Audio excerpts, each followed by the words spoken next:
Salut à toi, jeune oreille étudiante attentive, et bienvenue au Point Q du SSU, le podcast des ERS qui t'informe sur ta sexualité. Aujourd'hui, dans ce troisième podcast, on a décidé d'aborder le sujet des infections sexuellement transmissibles. Et pour cela, Romain, étudiant en relais santé, est allé voir Christine Jacomet, médecin spécialisée dans les pathologies infectieuses au CHU.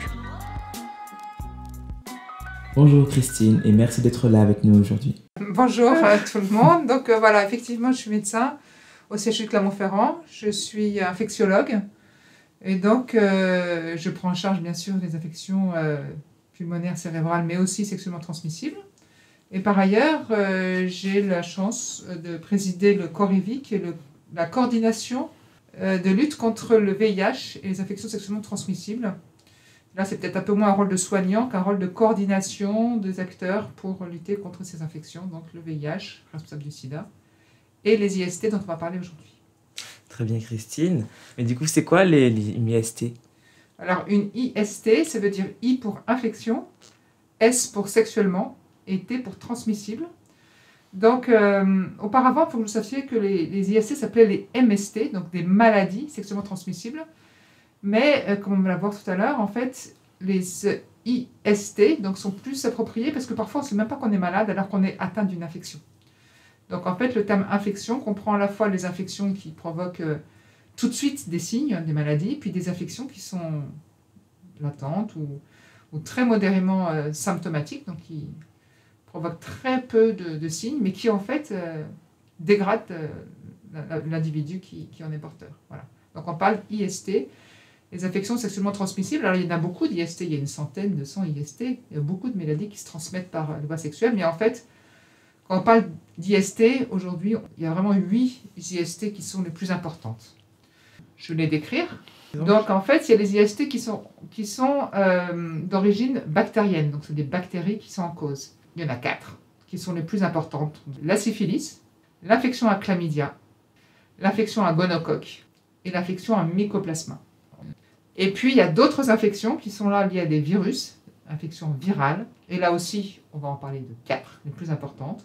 Il y a l'herpès, le papillomavirus, il y a l'hépatite B, qui se transmet par voie sexuelle, et enfin le VIH, donc qui est responsable du sida. Donc vous retenez 4 infections bactériennes, 4 infections virales. Comment se transmettent les IST du coup ? Donc les IST, on a vu, sont des infections sexuellement transmissibles. Et elles se transmettent dans tous les rapports sexuels, que ce soit hétérosexuel, homosexuel, vaginal et anal, oral. Tous ces rapports sexuels peuvent être à l'origine d'IST. Il n'y a pas un moins dangereux que l'autre. D'accord. Ont-elles différents moyens de traitement ? Alors, il y a des infections qui se traitent bien, ou relativement bien. C'est en gros les infections bactériennes. Et puis des infections qui se traitent pas bien, ou alors qui se traitent un peu, puis il y a des récurrences, ou doivent se traiter à vie, ou alors même si on les traite, peuvent malheureusement se développer en cancer, comme l'hépatite B, et puis il y a d'autres infections qui sont pas, il n'y a pas de traitement médical, et c'est vraiment important de se faire vacciner pour les éviter, et ça c'est l'infection à papillomavirus.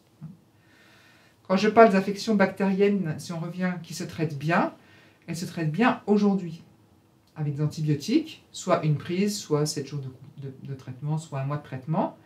Mais on commence à voir apparaître dans le monde, en particulier en Angleterre et en Europe de l'Est, des infections bactériennes qui sont résistantes à tous les antibiotiques et qui poseront dans l'avenir un problème énorme. Donc il ne faut mieux pas avoir ces infections, même si on se dit c'est pas grave, ça se traite.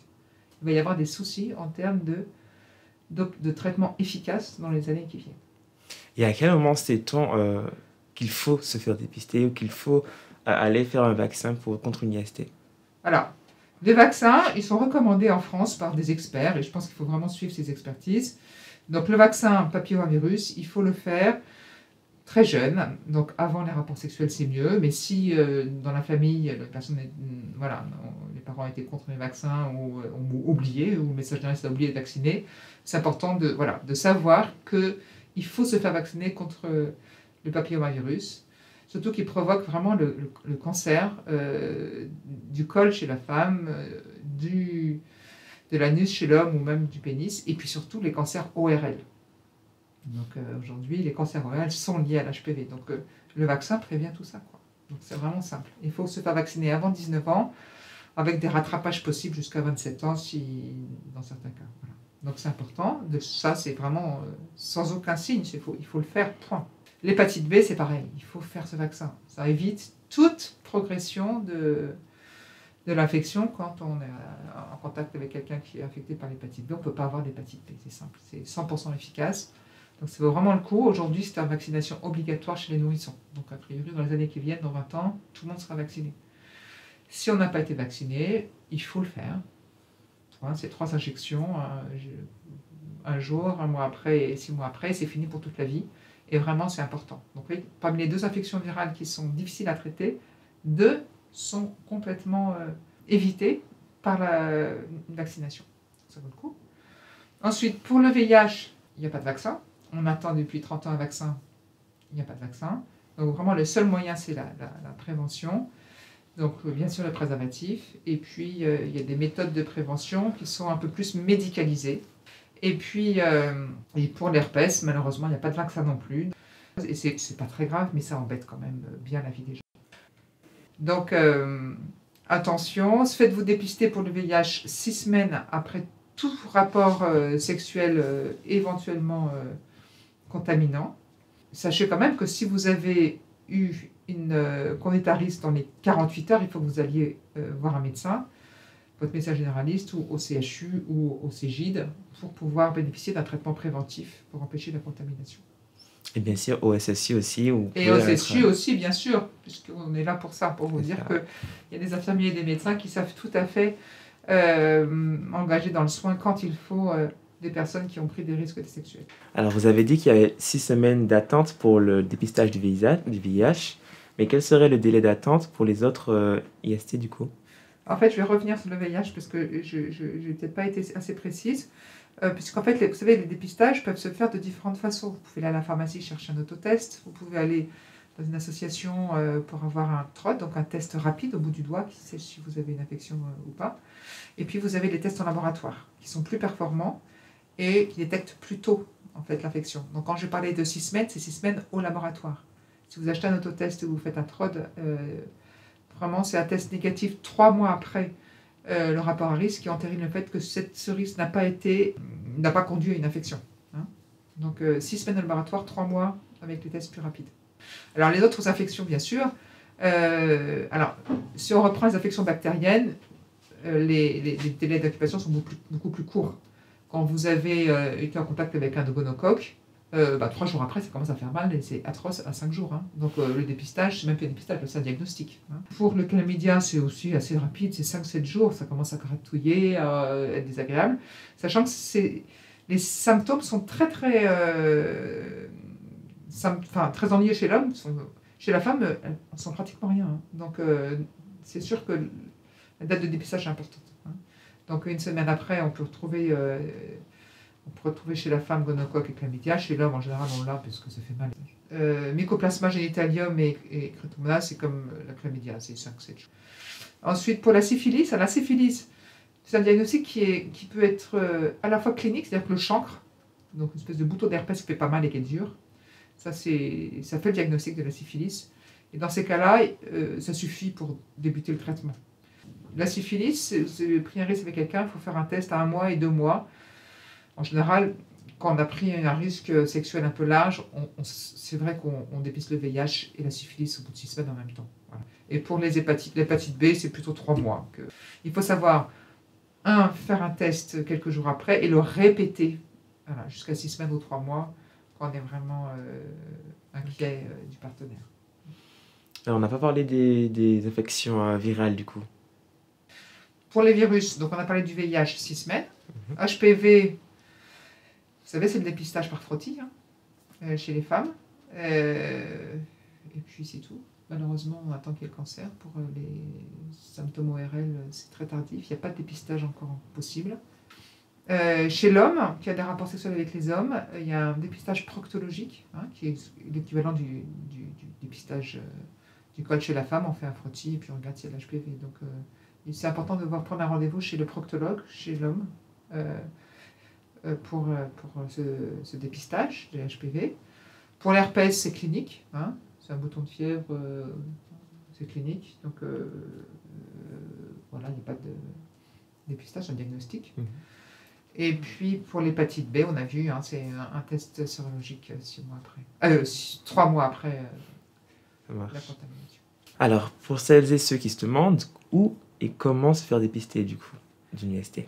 Alors, à Clermont, particulièrement, il y a plusieurs centres où on peut se faire dépister. Donc, pour vous qui êtes étudiant, le SSU, l'endroit idéal.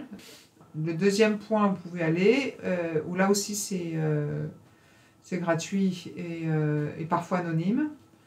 Je dis parfois parce que quand il y a une ordonnance à faire, il faut bien mettre un nom. Donc c'est anonyme pour le dépistage, mais pour le traitement, ça ne peut pas être anonyme. Donc c'est le centre Émile Roux, le dispensaire Émile Roux, qui s'appelle aussi CEGID, donc Centre gratuit d'information, diagnostic, dépistage, des IST et du VIH. Et donc, ça c'est rue Vaucanson, entre l'hôpital NHE et le stade Michelin. Voilà. Bien sûr, vous pouvez vous faire dépister auprès de votre médecin généraliste. Il se peut aussi que vous ayez contact avec l'association AIDE ou l'association ENIPS qui font des actions d'aller vers, en fait. Donc, propose des tests rapides, mais là c'est uniquement des tests dépistage d'infections virales, donc le VIH, le VHB et puis l'hépatite C. Et donc ils font des campagnes de dépistage et d'information sur ces maladies, 1 fois, 2 fois, 4 fois par an, sur des lieux en général de rencontres. Donc si vous allez en boîte, peut-être qu'un jour vous verrez une association vous proposer à l'entrée ou à la sortie un dépistage, profitez-en si vous avez pris des risques. Alors, nous avons abordé tout à l'heure la prévention de l'affection VIH et je voudrais savoir, est-ce qu'il y a un moyen de se prémunir de cette affection, justement? Oui. Donc, je vous ai parlé tout à l'heure du préservatif, qui est vraiment le point central, mais pas suffisant. Donc, en fait, depuis quelques années, cette prévention est très médicalisée. Donc, ça veut dire que il faut des soignants pour vous prescrire ces outils de prévention. Donc, ils sont au nombre de 3. On va parler du premier, c'est le traitement post-exposition. On en a déjà parlé tout à l'heure. Vous prenez un risque unique et avant, le plus vite possible, donc 2 heures après, 3 heures après, jusqu'à 48 heures après, vous vous rendez compte que vous avez vraiment fait une bêtise et qu'il faut absolument éviter l'infection VIH. Vous allez au SSU, ou aux urgences des hôpitaux, au CEGID, et on vous donne un traitement. C'est un traitement antirétroviral, vraiment le traitement que reçoivent les patients affectés par le VIH, pour 1 mois, pour empêcher que le VIH progresse dans votre organisme. Au bout d'1 mois, vous arrêtez le traitement et vous placez dans une démarche de dépistage avec un prélèvement, donc 6 semaines et 3 mois après la contamination éventuelle. D'accord ? Et ce traitement est très efficace pour éviter la contamination. Vous avez bien compris, c'est si vous avez pris un risque. Si vous prenez des risques tous les 3 jours, vous n'allez pas avoir un traitement antirétroviral toute votre vie, c'est pas possible. Donc, pour les personnes qui prennent beaucoup de risques, il y a une autre possibilité, c'est de prendre une prophylaxie pré-exposition. Donc, c'est-à-dire prendre un traitement avant tout acte sexuel. Et ce traitement, c'est en fait un traitement antirétroviral aussi, mais allégé. C'est pas une trithérapie, c'est pour l'instant une bithérapie. Donc, c'est un traitement moins efficace que celui qui est donné pour traiter l'infection, mais qui est tout à fait excellent et qui empêche la contamination quand on l'utilise en pré-exposition. Et donc, c'est un traitement que les personnes prennent soit tous les jours, parce qu'ils ont des actes sexuels très fréquents et ils n'arrivent pas à savoir quand, donc un comprimé par jour au long cours, ou alors ils le prennent à la demande, donc c'est des personnes qui vont travailler énormément toute la semaine et le week-end ou 1 fois par mois vont en vacances et s'éclatent. À ce moment-là, ils prennent le traitement la veille, pendant la durée des rapports sexuels, donc c'est 1 par jour à chaque fois, ça dure 8 jours, pendant 8 jours, et encore un comprimé 48 heures après le dernier acte sexuel, pour entourer en fait la prise de risque. Dans tous les cas, dans le cas de traitement pré-exposition, il est nécessaire d'une part de faire des sérologies VIH tous les 3 mois, parce que le catastrophe, ce serait de traiter une infection VIH évolutive avec cette bithérapie qui est insuffisante. C'est pas anodin un traitement, hein, c'est pas du Doliprane. Donc il faut faire un suivi rénal, un suivi de toutes les IST, parce que bien sûr, ceux qui sont sous PrEP, donc traitement, voilà, ont moins tendance quand même à utiliser de préservatifs parce qu'ils sont quand même protégés par de l'infection la plus grave. Et donc, surviennent chez ces personnes pas mal d'infections sexuellement transmissibles autres qu'il faut dépister. Donc quelqu'un qui est sous PrEP doit avoir un suivi médical serré, voir le médecin tous les 3 mois, et le médecin ne represcrira pas le traitement s'il n'y a pas une sérologie VIH négative et dépistage des IST associés. Donc c'est un excellent traitement préventif, très médicalisé comme je l'avais vu, mais ça vaut le coup pour ceux qui prennent des risques. Voilà. Et puis il y a un troisième volet qui est la prévention. Il y a au fait que maintenant, toutes les personnes infectées par le VIH doivent être traitées, sont traitées. Et quand une personne est traitée, elle reçoit un traitement et le virus ne se multiplie plus chez elle.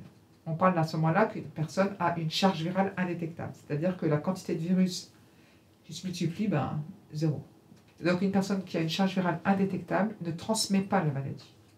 Donc en fait, pour l'autre, c'est un moyen de prévention. 2 personnes en couple, l'un séropositif sous traitement charge virale indétectable et l'autre séronégatif, pas besoin de donner la PrEP en plus. Ça suffit. Rien que le fait d'avoir son partenaire traité efficacement suffit pour être protégé. Ok. Il y a une grande tendance qu'on peut voir chez les jeunes à se mettre plus en danger par rapport aux IST. Qu'est-ce que vous pouvez nous en dire par rapport à cela? Je ne sais pas si on peut se dire que les jeunes sont plus en danger qu'avant. Simplement, on est plus nombreux et que depuis quelques années, l'incidence des IST augmente. Donc effectivement, quand on a des rapports sexuels multiples, on a plus de risques d'attraper une IST.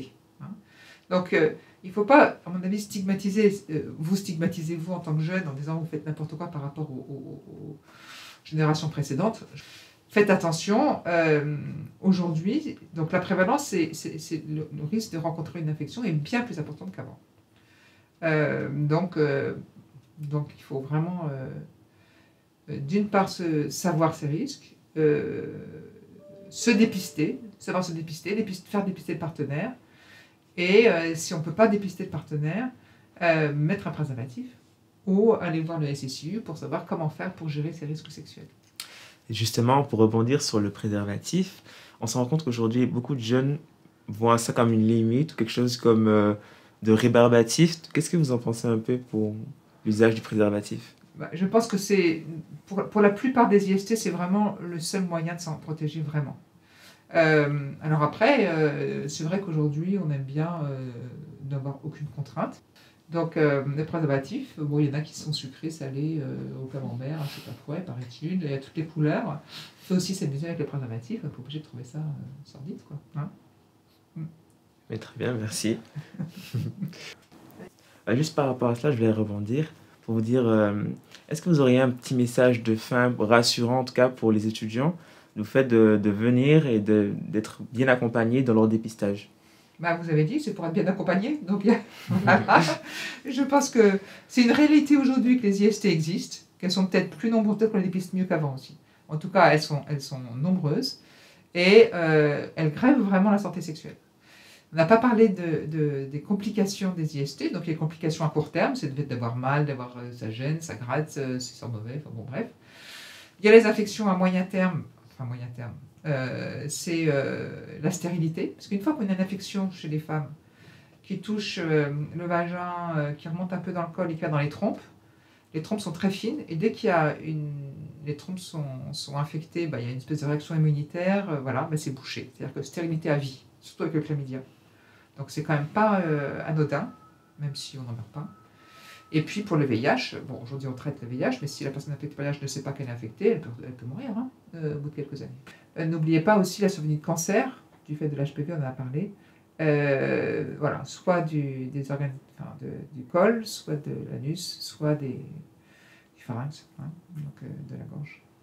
Donc c'est important d'être sérieux vis-à-vis de ces infections. Donc il y a des conséquences quand même importantes des IST sur la santé globale. Donc il faut le savoir, mais aujourd'hui vraiment il y a tous les moyens pour bien vivre sa sexualité en prenant le moins de risques possible et en étant bien suivi. Allez au SSU, profitez des soignants. Voilà. Merci Christine. Ep, reste connecté, l'épisode n'est pas terminé. Après tous ces rappels sur les IST et le VIH, pour compléter l'épisode, Romain a rencontré Karine Savel, infirmière sexologue au SSU, pour lui parler du port du préservatif et de comment ça se passe en pratique. Alors nous accueillons Karine, qui va se présenter un peu. Karine, alors tu es docteur, c'est bien ça? Pas du tout.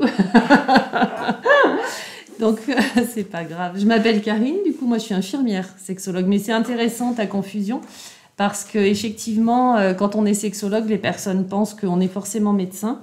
Et c'est pas le cas. Alors, je sais pas, dans les autres podcasts, on vous a pas expliqué ce que c'est un sexologue, je pense. Donc, c'est plutôt intéressant de le signifier. Donc, on est toujours des professions médicales ou paramédicales à la base. Donc, soit des médecins, soit des infirmières, kinés, sages-femmes, etc. Et ensuite, on s'engage dans un cursus de 3 ans à la fac de médecine, donc où on étudie la sexologie. Et à l'issue de ces 3 ans, on peut obtenir le diplôme si on remporte les examens, les épreuves. Et on peut du coup exercer en tant que sexologue, mais toujours dans notre profession de référence. C'est-à-dire qu'un médecin ne va pas faire de psychothérapie et un psychologue ne va pas faire d'examen médical aux patients. On exerce toujours dans notre profession de référence. Donc moi, je m'appelle Karine, donc je suis diplômée de sexologie depuis 2018. J'interviens à mi-temps au CHU, plus principalement dans les services qui prennent en charge des personnes atteintes de maladies chroniques. Et ici au SSU, j'ai des vacations en sexologie le jeudi matin à l'IUT. Et donc, sur mon activité au CHU, j'interviens en maladies infectieuses et notamment sur les consultes PrEP. Et c'est pourquoi je participe à ce podcast aujourd'hui. Très bien. Pour entrer dans le vif du sujet, on se rend compte que les jeunes ne mettent plus vraiment des préservatifs. Et à votre avis, pourquoi? Eh bien, je vais te retourner la question. À ton avis, pourquoi? Est-ce que c'est toi qui es jeune et qui... Je dirais que c'est sûrement lié aux sensations, au manque de sensations plutôt. Et aussi, par exemple, ça paraît quelque chose de plutôt disconvenu, plutôt dans la situation, plutôt dérangeant, je dirais. Vous en pensez quoi? Dérangeant quoi? Dérangeant d'imposer le préservatif ou de dire j'ai besoin de protection? Surtout d'aborder le sujet, je pense, qui paraît un peu compliqué. Notamment, ça paraît aussi comme un manque de confiance vis-à-vis de l'autre dans ce genre de situation. Ouais. Donc, c'est peut-être compliqué d'en parler, je dirais. D'accord, effectivement, ça fait sûrement partie de toutes les raisons qui font qu'il y a un relâchement par rapport à l'utilisation du préservatif. On remarque aussi qu'il y a quand même depuis quelques années une baisse de vigilance par rapport au risque VIH avec une banalisation de la maladie. À la fois, je pense que Christine Jacomet a dû vous l'expliquer, des traitements de plus en plus efficaces avec des charges virales indétectables. Du coup, la crainte de contracter une maladie létale est quand même assez écartée. C'est dur aussi de maintenir des efforts de prévention sur le long terme, et ça vous pouvez le voir ne serait-ce qu'avec la Covid qui est là depuis 2 ans et on a déjà du mal à continuer à porter les masques, et quand ça s'étale sur des années, et c'est dur de continuer à faire des efforts de prévention. Il y a une méconnaissance, et ça on le voit bien, et c'est pour ça aussi qu'on a décidé de faire podcast sur les autres IST, il n'y a pas que le VIH, donc Christine a dû vous en parler, et puis aussi sur les modes de transmission où on pense que on se transmet les choses que par les pénétrations, alors que la fellation peut aussi faire contracter des IST. Et c'est vrai que le préservatif n'est absolument pas utilisé pour ce genre de pratique. Comme tu disais, c'est vrai que d'autre part, il y a le fait de comment l'introduire finalement dans la relation avec l'autre, surtout en début de relation. Si on demande de mettre un préservatif, on devient un peu suspect, ou alors l'autre a peur, finalement on a peur de mettre l'autre un peu en cause, à dire faut que je me protège de toi, je suis pas trop sûre de toi, et c'est vrai que c'est un peu complexe, surtout en début de relation. Si on arrive un peu à l'imposer en début de relation, on voit aussi qu'il est très vite abandonné, parce qu'après très vite on se met en confiance, et puis on a rapidement confiance sans forcément aller faire un test de dépistage avant d'enlever le préservatif, et puis on sait que la personne a une contraception ou pas, et dès lors qu'on est un peu rassuré sur le plan de la contraception, du coup, on abandonne un peu vite le préservatif aussi. Après, alors c'est pas tellement notre époque, enfin c'est pas tellement ton époque, mais dans les années 2000, il y a eu des pratiques communautaires contestataires qui s'appelaient le barbac. Je sais pas si tu en as déjà entendu parler. C'était dans les populations HSH, donc les hommes qui ont des rapports sexuels avec des hommes. Et finalement, la politique, entre guillemets, le jeu, c'était de justement avoir des relations sexuelles sans préservatif. Et c'était un peu pour protester contre les attitudes, les effets discriminatoires des interventions de santé publique qui ciblaient vraiment cette population-là. Donc c'était un peu de façon réfractaire pour dire vous arrêtez pas de nous cibler, bah voilà, du coup on met plus le préservatif. Bon, maintenant je pense que c'est plus tellement d'actualité. Pour autant, ça a été vraiment important dans les années 2000, ce mouvement. Et enfin, moi je trouve que les campagnes de santé publique, elles sont vraiment très axées sur le risque. Vraiment, mettez un préservatif parce que vous allez éventuellement contracter des IST ou des grossesses non désirées, etc. Alors que les campagnes de santé publique les plus efficaces, c'est celles qui sont centrées sur l'approche positive de la sexualité, des relations sexuelles, et puis le développement des compétences psychosociales qui vont permettre à l'individu de prendre soin de lui-même, d'argumenter ses choix, de finalement avoir envie de prendre soin de lui. Et ça vient de l'intérieur et c'est quelque chose qu'il faut développer. Et aujourd'hui, logiquement, l'éducation à la sexualité en milieu scolaire est plus axée sur justement le développement de l'individu, de lui donner envie de se respecter, de respecter les autres, de prendre soin de sa santé. Et c'est comme ça que les personnes vont se protéger, utiliser des moyens de protection, refuser certaines pratiques. Et c'est vrai que longtemps, on avait les cours d'éducation à la sexualité avec le préservatif, la banane, et attention, vous allez être malade, et ça donne pas envie de se protéger. En fait, il faut donner envie, quoi. Il faut pas faire peur pour que ça fonctionne, la prévention. Souvent, les freins qui sont évoqués au port du préservatif sont moins de sensations et donc moins de plaisir. On associe souvent le préservatif à un casseur d'ambiance. Et donc, qu'est-ce que tu pourrais nous en dire, du coup ? Effectivement, et tu l'as bien noté en premier, c'est-à-dire qu'il y a des effets un peu négatifs du préservatif, effectivement, les diminutions des sensations pour le garçon, mais à la fois, ça peut être positif pour certains, et notamment des personnes qui ont du mal à retenir leur éjaculation. Du coup, d'avoir moins de sensations, ça permet de maîtriser un peu mieux son excitation sexuelle et de durer un peu plus longtemps pendant le rapport. Et aussi, il y a des préservatifs avec un gel un peu anesthésiant à l'intérieur, c'est conçu pour, et ça permet à certaines personnes de durer plus longtemps. Après, effectivement, on ne peut pas nier que ça diminue les sensations. Ensuite, il y a toujours le risque de rupture de préservatif. C'est vrai que parfois, on se dit, j'ai tout le temps mis le préservatif, et puis mince, quoi. Le préservatif a lâché, donc là, il ne faut pas hésiter à recourir au traitement post-exposition, ou en tout cas de consulter aux urgences dans les 48 heures si on est en crainte d'avoir contracté le VIH. Il n'est pas forcément facile à mettre, le préservatif. Donc là aussi, c'est parfois et beaucoup une question de taille, donc il ne faut pas hésiter à tester plusieurs tailles. Pendant longtemps, et puis beaucoup dans la population étudiante, il y a une question de coût, puisqu'il faut quand même arriver à l'acheter. C'est pour ça que depuis 4-5 ans maintenant, ils sont remboursés sur ordonnance. Donc, il ne faut pas hésiter à venir chercher une ordonnance auprès d'une infirmière au SSU. Et comme ça, vous aurez une ordonnance et vous ne paierez pas les préservatifs. Et puis, c'est vrai que ça peut casser un peu la spontanéité. Mais comme dans toute chose, il y a des effets négatifs, mais il y a aussi des effets positifs. Et il faut essayer de s'axer là-dessus. C'est-à-dire que déjà, on se sent en sécurité. Et ça, c'est pas rien dans la relation sexuelle à propos des IST, des grossesses non désirées.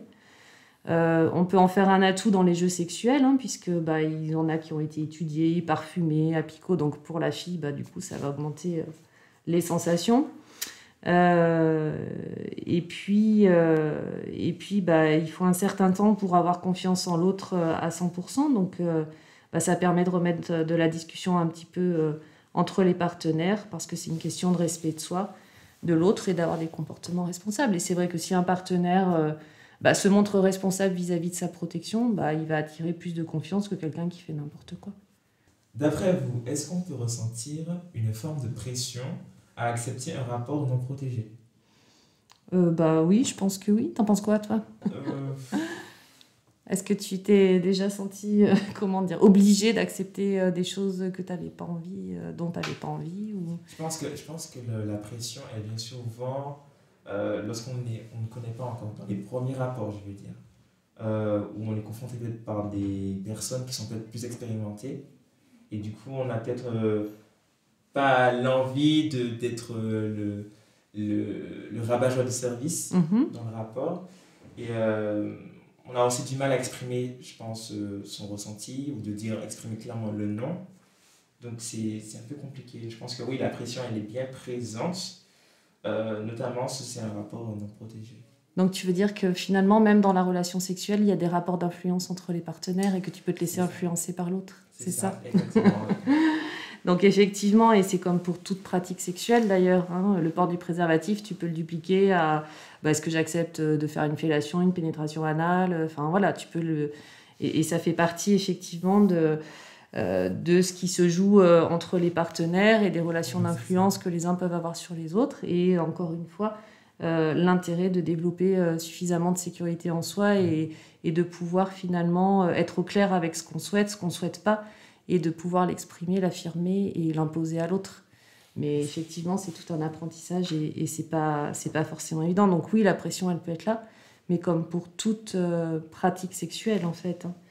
Après, globalement, le rapport sexuel, c'est envisagé comme un égoïsme partagé, c'est-à-dire que globalement, pour que ça fonctionne bien pour les personnes, il faut qu'elles soient centrées sur leur propre plaisir. Et si toi, ton plaisir, c'est de ne pas prendre de risques, il faut rester axé sur ce point de vue-là, parce que tu prendras de toute façon pas de plaisir à accepter une relation sexuelle où tu ne te sens pas protégé, où tu te sens en danger, où tu te dis demain, si ça se trouve, je vais être en stress demain matin quand je vais me réveiller parce que j'en ai fait une, quoi. Donc globalement, voilà, il faut vraiment rester sur son propre plaisir, son propre désir, et puis pas hésiter à l'affirmer et à le dire à l'autre, hein, parce que peut-être que l'autre, il est dans la même situation que toi, et puis il n'ose pas dire non plus que ça le dérange. Voilà, enfin, faut toujours communiquer au maximum. Après, ça reste quand même compliqué parce qu'on ne rentre pas dans une assurance dans le rapport sexuel dès le départ. C'est quelque chose qui se développe quand même, je pense. Non ? Avec un partenaire, c'est-à-dire que les premiers temps avec un partenaire, oui, mais il y a toute la communication avant le rapport sexuel qui fait que tu vas être en confiance, peut-être ou pas. C'est toute cette phase d'approche où tu commences à connaître l'autre et où tu fais connaissance et où effectivement tu n'es pas toujours très à l'aise, mais à la fois tu n'es pas jugé sur tes compétences sexuelles, pas que sur tes compétences sexuelles. Donc c'est au fil de la relation où tu connais la personne et où tu vas pouvoir lui exprimer tes souhaits, tes désirs. Et puis l'autre, comme toi, au début de la relation, n'est pas très à l'aise non plus. Donc si personne n'en parle, ça crée un malaise entre les deux et c'est pas favorisant pour la suite de la relation. Après, je trouve que tu parles beaucoup de principes bienveillants dans le rapport, mais c'est vrai que c'est pas forcément le cas dans tous les rapports. Hein. Oui. Quelqu'un qui peut très bien... tu parlais de partage, mais très bien quelqu'un qui peut être axé sur son propre plaisir et qui ne va pas du tout rechercher le plaisir de l'autre. Oui, et à ce moment-là, est-ce que tu vas te sentir respecté dans cette relation-là ? Je pense pas. Après, comme je l'ai dit, je parle vraiment du cas des premières personnes qui rentrent dans le rapport. Ils n'ont pas forcément cette notion de savoir est-ce que je suis respecté ou est-ce que je dois mettre le préservatif ou est-ce que je dois rentrer dans tous ces détails et surtout comment rentrer dans ces détails-là. Et je voulais savoir comment toi tu aurais abordé ça pour un étudiant, lui donner quelques pistes de réflexion là-dessus peut-être. Je pense que déjà se poser la question sur ce que tu veux et ce que tu veux pas avant d'aller rencontrer quelqu'un, sur quelles sont tes limites. En fait, on a tous des limites et surtout dans le domaine de la sexualité où c'est tellement empreint de ton éducation, de tes valeurs, de tes principes religieux, de tout un tas de choses. Et ça, il faut être un peu quand même au clair avec ça avant de t'engager avec quelqu'un d'autre. Et à ce moment-là, quand tu es bien au clair avec ça, y a des choses que tu n'accepteras jamais de quelqu'un que tu connais peu. Après, bien sûr qu'au fil d'une relation, ça peut évoluer parce que tu veux faire plaisir à l'autre ou parce que tu dis finalement cette pratique-là, elle n'est pas inintéressante, je vais quand même tenter, essayer, puis peut-être ça va lui faire plaisir à l'autre. Mais au départ, globalement, quand tu arrives nouveau dans une relation, c'est bien d'avoir posé tes limites, de les connaître et de les poser, de les imposer à l'autre. Parce que sinon, tu vas pas être bien et puis tu vas te dire je me suis fait avoir, ou l'autre il pense qu'à lui, ou il va y avoir comme une emprise de l'autre sur toi et c'est pas très épanouissant au final. C'est insatisfait aussi personnellement. Oui, bien sûr. Donc après, comment le dire? Ce sera avec tes mots et dire non, moi ça m'intéresse pas. Et comment me sentir respectée si je respecte pas moi-même mes propres limites, quoi. En revanche, et là je te ramène vraiment à la notion du consentement, c'est-à-dire que le ou la partenaire peut ne pas être d'accord avec certaines pratiques, mais ne pas oser ou ne pas savoir te l'exprimer verbalement.